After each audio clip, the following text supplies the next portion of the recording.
दुनिया की पहली डिजिटल घड़ी का मुअज्जिज़ कौन? लखपति बनने से क्यों महरूम रह गया? ऑटोमेटिक पर्दे भी बनाए।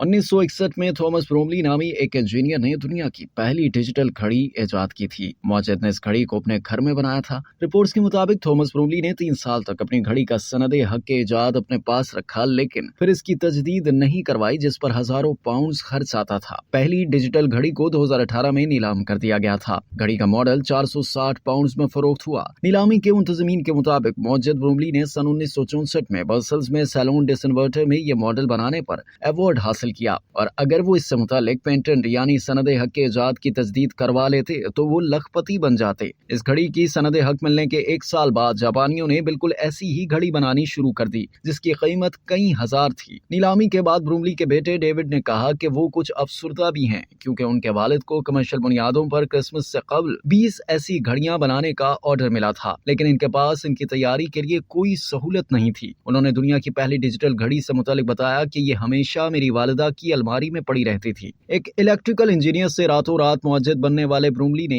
एक और हैरत अंगेज चीज भी इजाद की थी। उन्होंने ऐसे पर्दे भी बनाए थे जो सूरज के गुरूब होने पर खुद ब खुद बंद हो जाते थे। दुनिया की पहली डिजिटल घड़ी के खालिक थॉमस ब्रूमली का सन 1990 में इंतकाल हो गया था।